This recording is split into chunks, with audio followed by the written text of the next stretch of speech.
Hello, everybody. It's Friday, April the 25th, 2025. It's that time of the week, a Friday, time for our That Was the Week Tech Roundup. And this time, maybe we have some glints of sunlight. Keith is talking about venture blues, but there may be a silver lining, and there's a lot of silver linings in the tech news this week. My interview of the week is with Peter Layden, who believes that Trump is unintentionally making America great again by essentially destroying the Republican brand. Peter Layden is the author of The Great Progression, an excellent Substack newsletter, and believes that he's a former Wired editor. He's based in the East Bay, and he believes that we're on the brink of a reinvention. He talks about America's 80-year cycle. Keith, happy Friday. Is this reason to rejoice? Is Peter right? Is Peter Layden's instincts right? Is Trump destroying the brand, and is America about to go through one of its remarkable 80-year cycles? Well, I like his optimism, but I've got to say that the chances of America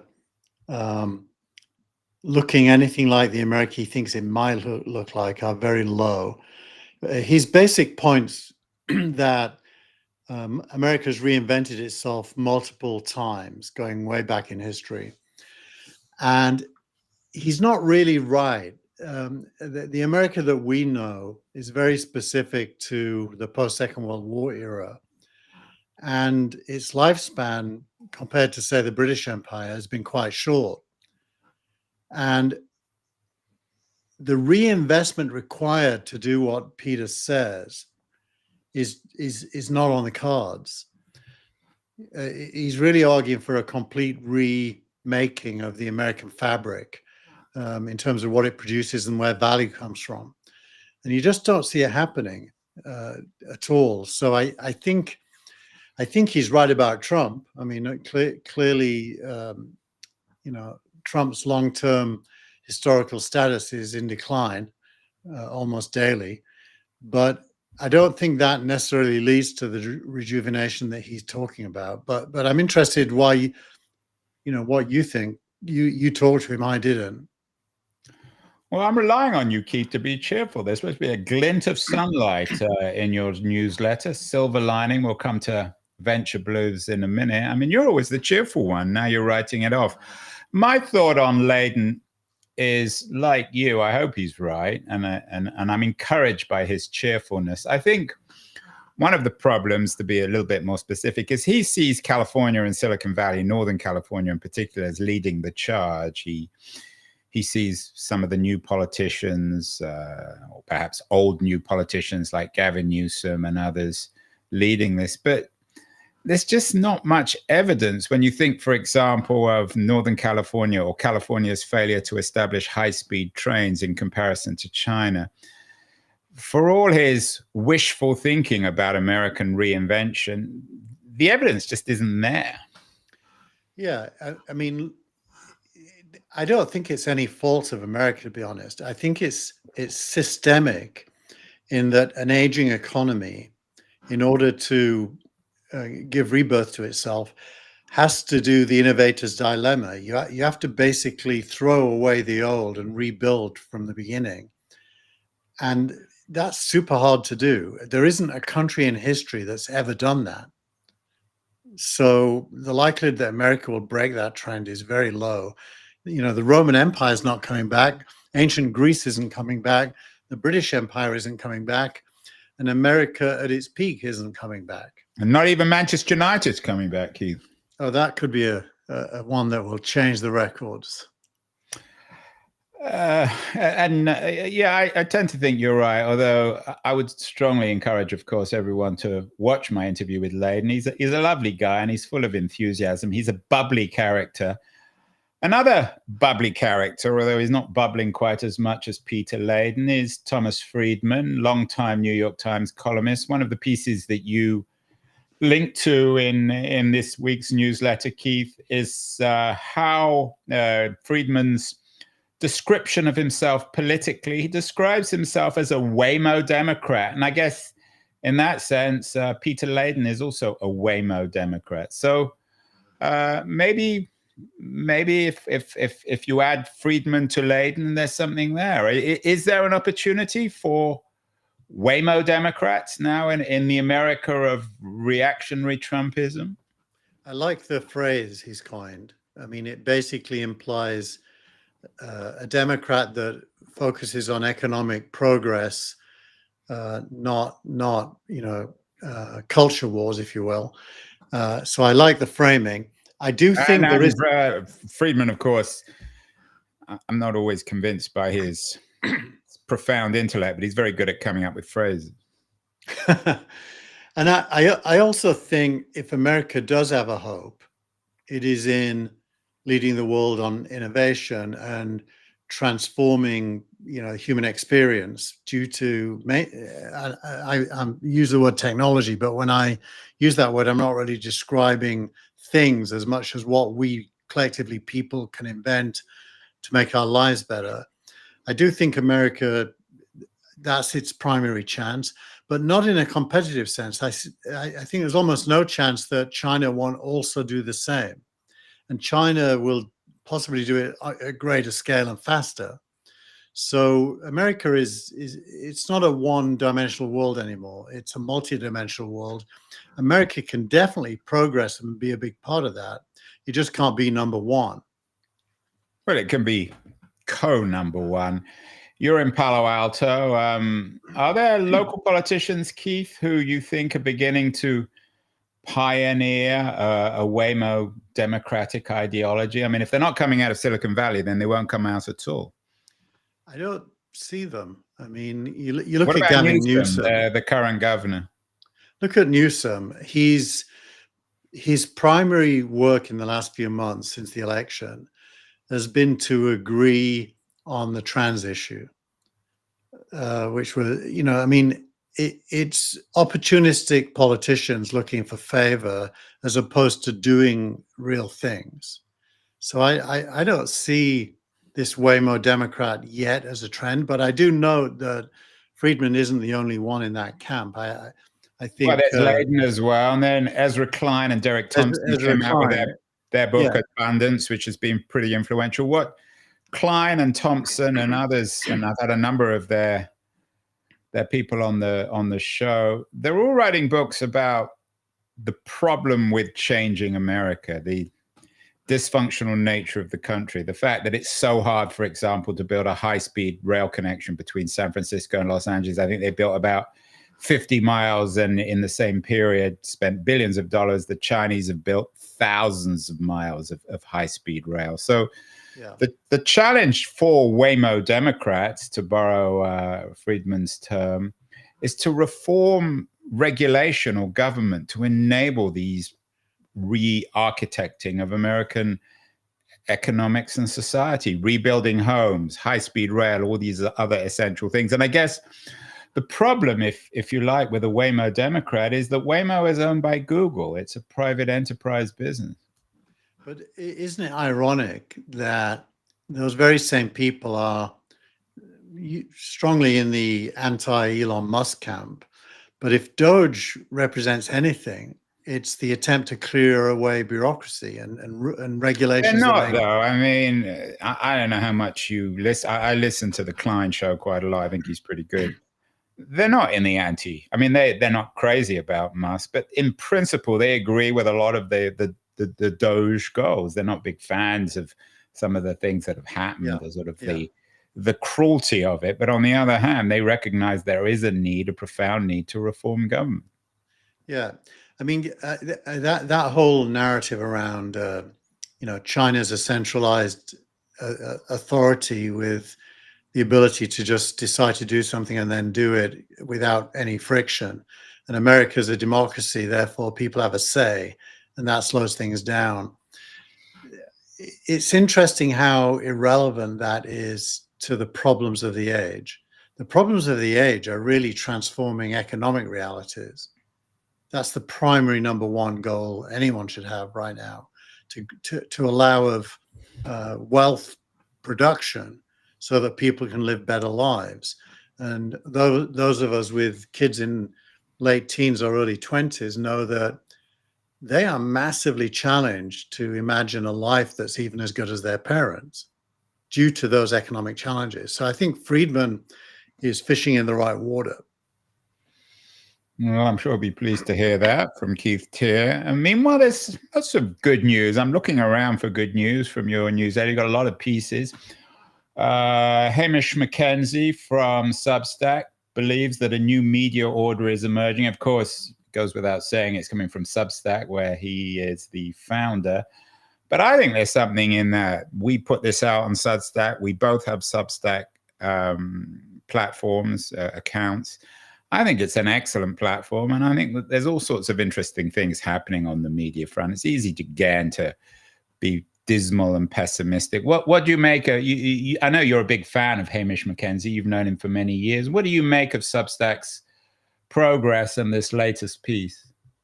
Well, the latest piece is trying to associate Substack with the new media order, and it's pretty unitary, as in there is only one new media order, and it is Substack. Surprise, surprise.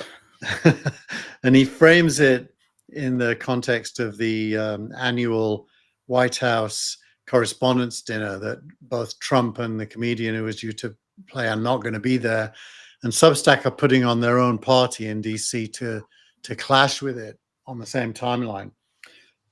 You know, I think it's I want to say nice things about Hamish and Substack, but I do think Substack is going to be challenged to scale. In other words, Hamish, if you're watching, Keith Teare is writing you off. Maybe he should throw you off your platform. You're going to get thrown off the platform, Keith. No, I think he's going to have a great business, but I think the vision he has is way grander than the current version of the business. And well, that's what you've always, as a startup entrepreneur, that's always been your shtick about grandeur. You got to think billion-dollar companies, even if it's really only worth $100,000. Yeah, well, exactly. You have to think backwards from the end, as we will come to at the end. We'll come to, but there has to be a path. You know, I've done a lot of startups. I always start at the end, and unless there's a path, that is to say, a series of things you can execute against to get you there, then the end isn't available to you. And with Substack, because it's based on subscriptions, and you know you can only pay for so many subscriptions, there is a theoretical scaling issue with that model that may mean it's a perfectly great business, even quite a big business, but not a game changer in the way he wants it to be. Well, speaking of ends, things never end, although of course Francis Fukuyama peddled the idea of the end of history and has been forever mocked by it. But even Fukuyama is cheerful this week. He, on Persuasion, had an interesting piece about my ChatGPT teacher. Fukuyama teaches at Stanford. He's an example of the old intellectual elite, and yet he acknowledges his use of ChatGPT, helping him think, helping him write. Is this, again, Keith, reason to be slightly cheerful that the old guard is coming round to recognizing the value of this new technology and not just writing it off? Yeah, I thought his piece was great. I mean, I don't know if he's younger than me or older than me, but we probably... Everyone's younger than you, Keith. No, I'm joking. You're allowed to make fun of my age. It's fine. You're only 50, right? Exactly. So he actually used code to move a database from an old computer to a Linux computer, and ChatGPT basically did it for him. And so he's a bit like I was when I first started using AIs for coding. He's thrilled at the fact that he could achieve that goal. He's just thrilled by it. So I hats off to him for being so excited about having achieved something that he probably couldn't have done without ChatGPT. Thought it was good. Yeah, and of course he published on Persuasion, which is another interesting platform, does pretty well. I think it operates off Substack. So lots of things to be cheerful of. Of course, there's always miserable people on your links this week. Paul Krugman, who seems to always be miserable, has something about Trump's cultural revolution. I know you're a big fan of Krugman, who, of course, now is distributing his work post New York Times on Substack. What is Krugman saying about Trump's cultural revolution? You know, he was in Portugal when he wrote this, and I think Portugal has the ability to make you start to ponder abstractions. So this is basically depicting Trump as the equivalent of Mao during the Cultural Revolution, as in he wants to kill the past, just like Mao did and like they did in Cambodia. In the name of the past, ironically enough. Yeah, and by the way, I'm not actually anything like a fan of Krugman's. I like Friedman much better than Krugman. Krugman, it seems to me, has jumped on the, low blow anti-Trump Democratic bandwagon, which is pointing fingers and being superior. It reminds me of Hillary Clinton's The Deplorables. It's not Lena Khan. We're not going to blame Lena Khan, are we, Keith? Here? No, I think we can blame Hillary Clinton, though, for the deplorables comment. And he really does look down on normal people and sees himself living in a superior universe. So I'm not a big fan. He's not a Waymo Democrat, then? He's definitely not a Waymo Democrat. He's more of an old-fashioned Keynesian Democrat, I would say. I like Keynesianism. I think there's a lot to be said for Keynesianism. Well, speaking of Waymo Democrats, as I mentioned, Waymo is owned by Google. It's one of their more successful initiatives. Lots of news about Google. You wrote them off last week, but their numbers were excellent. The stock went up about 20%, which is good from my household's point of view. Is it a bit early then, Keith, to write Google off? You have a piece from Casey Newton suggesting they're on the brink of a breakup. Lots of news about OpenAI and even Yahoo buying Chrome if the government forces Google to sell Chrome. Are you beginning to think it may have been a bit early given Google's numbers this week? Well, their numbers were, you're quite right, exceptionally good. They had a 43% profit increase, based on last year's same quarter. And it was all driven by search, amazingly. So it looks as if their AI integration into search, people are noticing that they now give answers at the top of a search result that come from Gemini. It isn't anywhere near as good as Perplexity, but it's better than it used to be. And that seems to be driving some numbers. So maybe I was really, Matt. You always say that about Google. You always say they're no good, and then their numbers come out. Does that even matter? Most people don't even notice these things. It's good. No one's going to use Perplexity. I've tried to use it. It's complicated. Actually, Perplexity is off the charts, doing well. Its numbers are very high. And not only that, it's about to release its browser as well to compete with Chrome. Wasn't OpenAI by Perplexity and not Chrome? They probably wouldn't be allowed to. Well, now Lena Khan's gone. Maybe they could get away with it, but I think it'd be too expensive. I think even Trump would bring Lena Khan back on that front. So there's going to be some interesting M&A stuff. I mean, do you think that this Chrome thing will actually happen? To me, the whole thing is bizarre. I mean, the case was about advertising platform, the exchanges, and the remedy is to do with Chrome. That's so weird. I don't think Google should have lost the case in the first place. I don't think it should have been put on trial, actually, never mind lost the case. So I don't think this breakup makes any sense. By the way, Chrome is open source. It's not even Google doesn't, proprietarily own it. There's a whole project called Chromium, and almost every browser, including Microsoft's Edge browser, is built on top of Google's open source version of Chrome. So this is an area where Google is a good actor. So the whole thing makes no sense.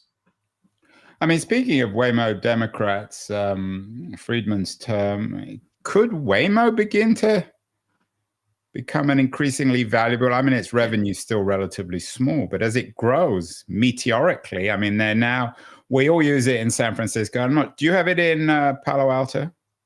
It's just starting to emerge in the peninsula. And as it emerges, as we can drive to the airport, no one's going to drive themselves. And certainly no one's going to use Uber. If you can use a Waymo instead, you don't have to talk to the driver. Yeah. Look, all three of them, and by three I mean Tesla, Uber, and Waymo, they're all going to be offering this service. Waymo's limitation is they have to build Jaguar cars that cost well over $100,000 per car, and so they have huge capex. Tesla, every single Tesla on the road will be able to be one of these. Uber this week announced a deal with Volkswagen to do self-driving buses. You know, the Volkswagen kind of the old style camping van. Oh, there's electric versions. Wow, that's electric cool. version. So we can go on holiday and be self-driven by one of these things. Yeah, so there's going to be a lot, and Waymo's certainly going to be a player, but I fear that Waymo's business model might be requiring too much capital expenditure. So there's lots of reasons, Keith, to be cheerful, aren't there? I mean, lots of good things happening. Can't blame Donald Trump. You know, we can't read the New York Times headlines and be miserable all the time. Yeah, no, my editorial actually is about the challenges faced by venture capital structurally, which is obviously not of interest to a lot of people, but it is the case that this week there are lots and lots of articles by venture capitalists explaining why everything they thought was true isn't, and they're going to have to change their thinking. And so you could consider that negative. The reason I put cloud silver lining is I think venture capital has always been structurally challenged. And the only new news is that they're beginning to recognize it themselves. And that usually is the beginning where a rebirth can happen on a completely new basis. So I think that is good news, but it's good news that comes out of a kind of a sour feeling. Yeah, and speaking, you said companies or countries never come back. What about the idea of Yahoo buying Chrome? I mean, Yahoo buys, let's just document that Yahoo bought AOL. Yeah, but so Chrome is not AOL. Chrome has value, doesn't it? The value is its users, and it's very easy to reproduce. So if Chrome ended up in the wrong hands, it would end up like Internet Explorer did. And if it gets dissing, if the links get cut with Google, then it doesn't have any value.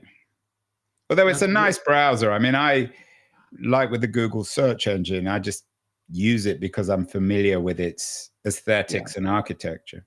Yeah, it's convenient.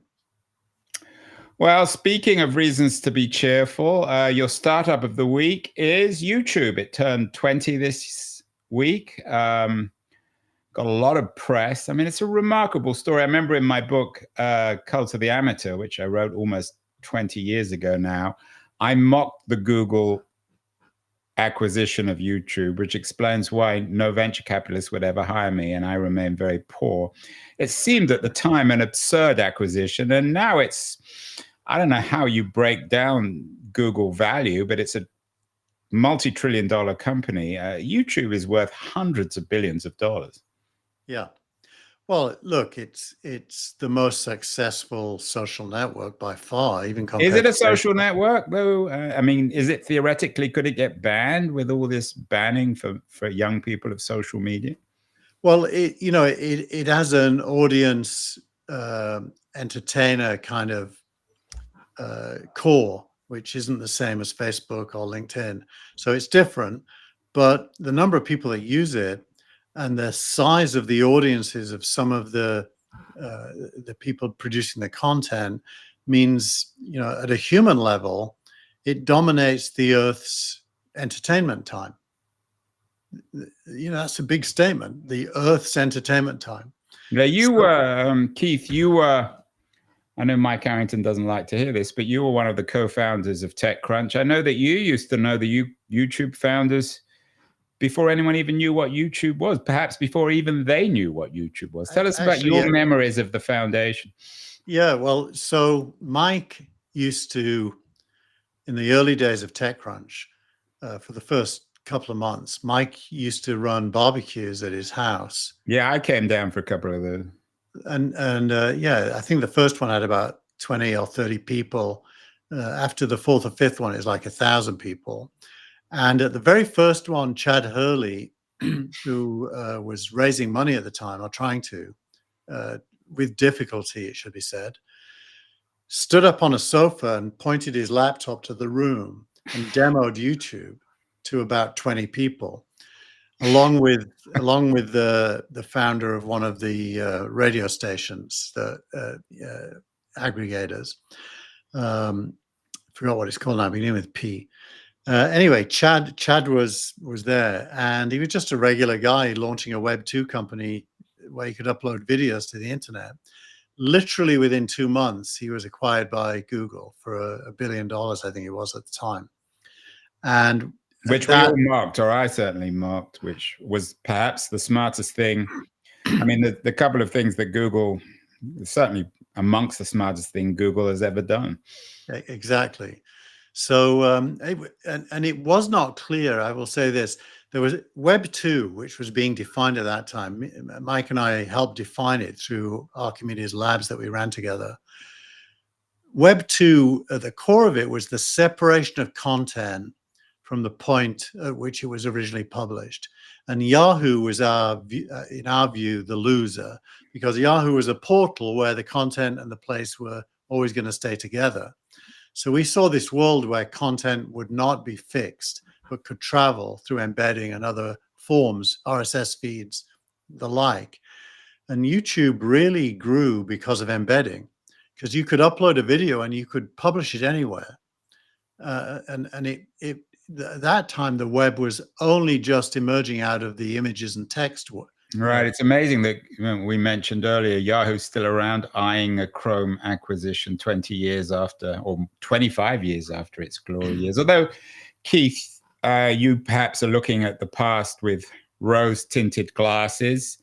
You and I were involved in a video startup, Santa Cruz Networks. We could have been YouTube, couldn't we? We existed before them. We saw the value of video. I guess we weren't alone. How did Hurley figure out video where everyone else knew it was for real? I mean, we were the sister investment of Skype, the audio platform. Look, you have to remember in 2005, the iPhone hadn't yet come out. So there were not handheld cameras. There was like Sony cameras and Canon cameras.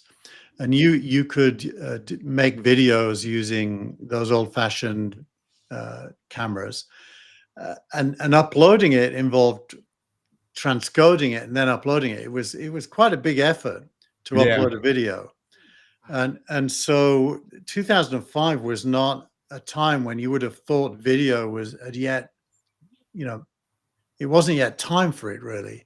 But he got ahead of the curve, and it was nice enough. People chose to try and do it at a great scale.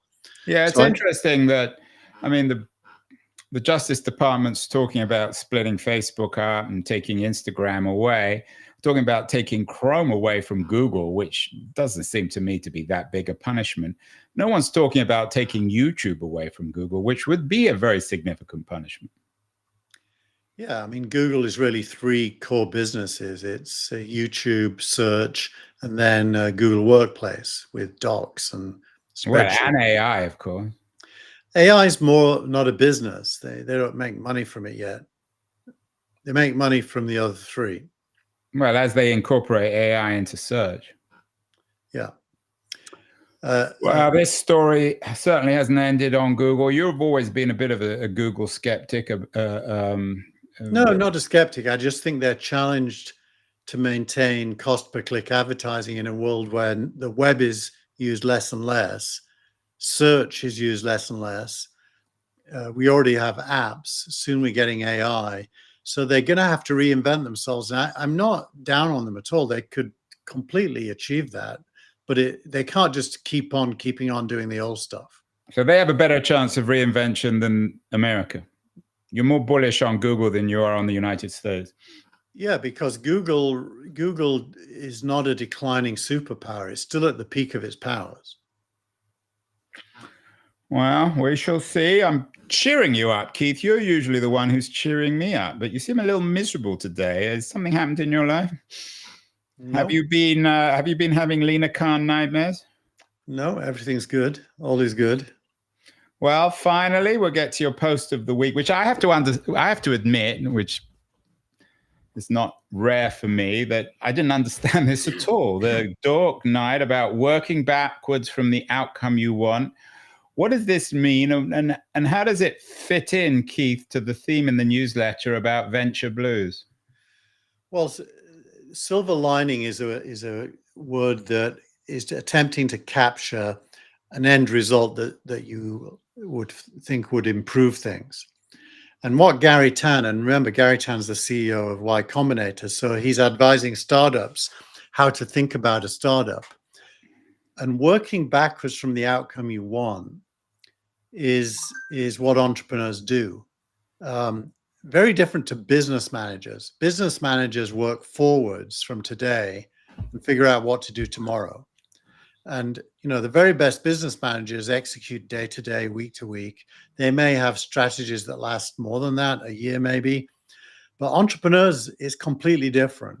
You start by imagining the end, both in terms of physically, what it is you're building and who will use it and what will they pay for it. You also think about the end financially. What could it be worth? And then you create a business plan or a roadmap starting from today with the goal of making that end come to life. If you don't do that, you don't have what in startup land is called a true north. You don't really have a place you're headed, and you can't articulate to an investor why they should back you, because you can't tell them what it is you're building, except for maybe tomorrow. So working back from the end I've always done it my whole life. Just intuitively, I do that because I can't spend 5 or 10 years on an idea unless I've thought it all through. Well, you've always, in my mind, Keith, you are the true northerner rather than. Very well said. I mean, in all seriousness, though, isn't this one of these business school truisms that are fine in theory, but in practice? Let's go back to Chad Hurley. YouTube is 20 years old today. You mentioned that 25 years ago, Chad Hurley used to come to the TechCrunch barbecues in Mike Arrington's yard. He had no idea of what YouTube could be. He had no idea of even selling it to Google, let alone it becoming the dominant entertainment platform in the world in its remarkable 20-year history. So, isn't this stuff always obvious in retrospect? Well, firstly, it isn't true what you said. He really did have an idea. Oh, he did? By the way, I met Jeff Bezos at Resta Dyson's conference in the early 90s, mid 90s. His vision for Amazon was already way beyond books. He thought through the whole thing. And when Kleiner Perkins invested in him, it wasn't in books, it was in the end game. So, and it isn't a business school truism. I mean, to be honest, very few people are able to conceptualize an end and then execute towards it because they think it's BS, the end. Most people have taught themselves out of it because it's too grandiose to think about it. But in fact, if you're going to change the world, you have to think about it. When de Gaulle thought about Europe after World War II, he had to have an idea of, something beyond France already in his head. And so I do think this is not received wisdom, and it isn't normal. It's quite unusual to do it. Well, let's end, Keith, with an assignment to do what you're saying, to work backwards from the outcome you want. When it comes to Waymo Democrats, you and I are both Waymo Democrats. We both believe in a degree of social justice, but using technology. how should other people who want to make the world a better place, who don't like Trump, how can they work backwards from the outcome we all want, which is an efficient society, a high-tech society, but one that recognizes some degree of humanity and decency? Yeah. Well, I think once you start describing it, it sounds a little bit utopian, and most people will mock it. But given what's happening with AI and with agents, especially, the end in a let's say a 5-decade framing, the end is where human beings live without working, live well without working, and so the puzzle is how do you Well, say you're not driving with Waymo, right? Waymo's just a small bullet point in this narrative, but it's how do you channel the massive abundance of wealth that automation will produce to benefit everyone? How do you do that? And if you can do that and everyone is happy because they have everything they need, governance, small government becomes inevitable. So even Republicans will celebrate Waymo Democrats if they can boost wealth to the point where government diminishes down to nothing or close to nothing. And I think that is the vision. And that means the Democratic Party has to abandon the class struggle, which it barely has anyway, but let's assume it does have a little bit of class struggle, unions versus rich people at its core. That Elizabeth Warren Democratic Party has I knew you were going to bring up Elizabeth Warren and, of course, Lena Khan.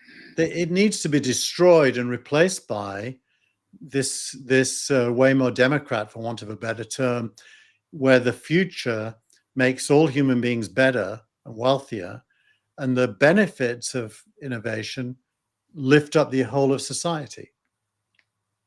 But you, at the beginning of this conversation, pretty much wrote that off in terms of America. You said it's not going to happen here. Well, it won't. It can't happen just in America because the scale required to deliver that is global. It will happen everywhere. America may well be the catalyst. OpenAI today is used everywhere in the world to greater or lesser effect, and in a growth context will produce a lot of value. It's possible that OpenAI will produce more value in China than it will in America, not for itself, but for human beings. And so that's the second part of it, which is you really have to think globally if you want to imagine the end game. It doesn't mean you can't also think about America, but you have to think about America in the context of the world, and not as a combatant, but as a member, if you like, of a global community. Well, there you have it from our show's resident true northerner, Keith Teare. How to transform America into a Waymo democracy. I think it's an interesting conversation. Keith, we will certainly return to many of these themes. I'm going to be in London for the Europa Cup semi-final on Thursday, so we're not going to be able to do a show next weekend, but we'll do it the following week. So keep well, Keith. Keep thinking backwards and thinking big thoughts. And